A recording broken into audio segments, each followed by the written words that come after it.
Большая игра закончится только тогда, когда все умрут. Людей, как скот, пригоняли в Среднюю Азию и здесь продавали их в рабство. То есть единственный выход остаться в живых – это было попросить подданство России. Россия – это тоже не альтруистическая контора. Защита национальных интересов, она не должна складываться и строиться из исторических обид. Работают все радио. Единственный праздник, который объединяет весь советский народ, Россию и Среднюю Азию, это победа, День Победы. Вы представьте себе, дети, которые 3 годика, 5 лет, 7 лет, они от первых дней ужасов войны не знали, что делать.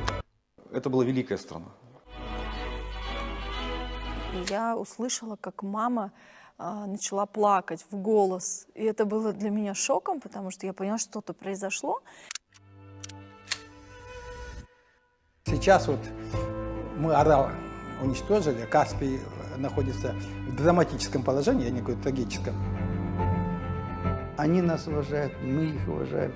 У нас очень такая атмосфера добра. Поет как Бог. Я не хочу себя ассоциировать с какой-то пустышкой. Я хотел вот с самого начала доносить людям какие-то глубокие мысли и идеи. Я верю в нашу молодежь, что они пойдут к прогрессу.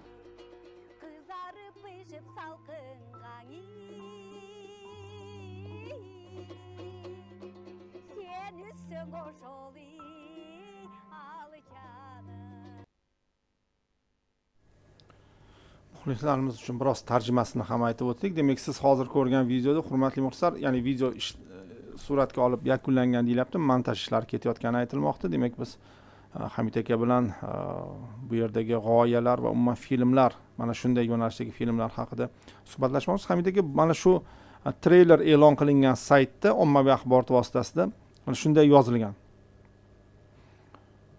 Mana shunday jumlalari bor. Kartina Yevrosiyo, ya'ni qit'ani aytdi, hozirda yuz berayotgan, ko'pchilik o'ylayotgan, ammo aytishga botina olmaydigan voqealar va muammolarga xolis jamoatchilik qarashini ochib beradi. Bu yerda Rossiyaning Markaziy Osiyoni o'zlashtirish tarixi ko'rsatiladi. Bosqinlardan himoyalanish, Xitoy va Buyuk Britaniyaga qarshi turish va iqtisodiy manfaatlar. 16-yildagi fojiali qo'zg'olon, bosmachilik harakati to'g'risida gap ketar ekan bu yerda. Tabiiy Ulug' Vatan urushi, endi bu tushunarli Toshkent zilzilasi va bu yerda bir kichkina xulosa aytib ketishyaptiki, biz 2 asr davomida birga yo'l bosib o'tdik va bu yo'l doim ham ipakdek silliq bo'lmagan. Janglar bo'lgan, kelishmovchiliklar bor. Shu bilan birga buyuk kashfiyotlar, birinchi kosmik parvoz va jahon yovuzligi ustidan umumiy g'alaba ham bo'lgan. Bizning madaniy, iqtisodiy va insoniy aloqalarimiz ularni uzishga bo'lgan barcha urinishlarga qaramay hamon barhayot deydilar. Va umuman kartina nomi Turkiston, istilolar aks sadosi va do'stlik ovozlari. Albatta. Endi bu yerda istilo tarjima qilindi, o'zi zavayevaniya deyilganda, bu yerda qandaydir bir fath so'ziga urg'u ketayotganida, biz buni endi fath deb tarjima qila olmadik. Bu yerda gap shu fathga harakat qilingan. Albatta, hozir Kiyasayan metodi ishlamadi, yomon natija beryapti. Ya'ni qattiq gapirishmi? Dyuklarning va hokazolarning fikrlari o'sha keskin, bizning hududimiz edi bular deydigan gaplari yomon natija beryapti. Shuning uchun bu boshqa yumshoq yo'l. Va oldingi Rossiyani hozirgi Rossiya bilan solishtirish, ya'ni bir xil deb ko'rsatish. Biz bilamiz, bu yangilik emas va menga hayron qoldirgani qaysi jamoatchilikning fikri. Kim bu olimlar? Kim O'zbekistonda ahamiyati bormi? O'zbekiston nomidan, O'zbekiston jamoatchilik nomidan gapirishga haqqi bormi? Mana shu yerda parlamentning o'rni ko'rinadi-da. Parlament xalq saylagan-ku. U ayta oladi jamoatchilik fikri qanday ekanligini bu masalada. Shuning uchun bu yangilik emas.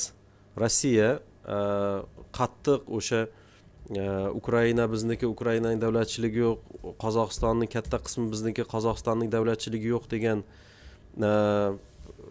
fikrlardan, mana shunaqa yo'nalishdan yumshoq yo'nalishga o'tayotganligini ko'ryapmiz. Chunki Rossiyaning ham o'zi zaiflashyapti va bunday yo'l orqali Markaziy Osiyo davlatlarini ushlab turish imkoniyati yo'qligini tushunyapti. Shuning uchun xuddi Netanyahu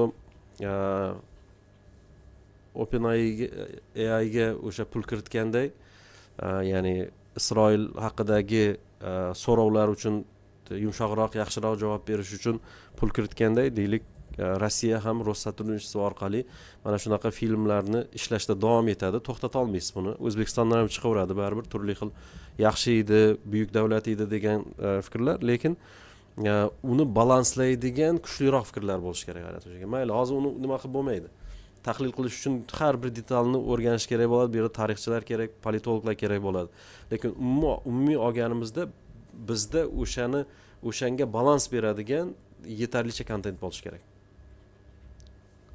Ommaviy taqdim etilishi kerak, qo'rqmasdan muhokama qilinishi kerak, chaqirish kerak o'sha nimalarni, O'zbekiston nomidan gapirib o'tirganlarni, tarixchilarni.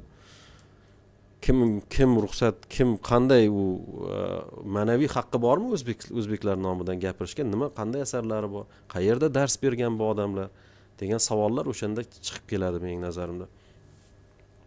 Shu jihatlarga qarash kerak. Ya'ni fikr maydoni. Fikr maydoni, bu ko'proq o'sha maydonga tortish kerak, yopish kerak emas, bu shunaqa gaplarni aytibdi deb ko'proq muhokamaga tashlash kerak bu masalalarni.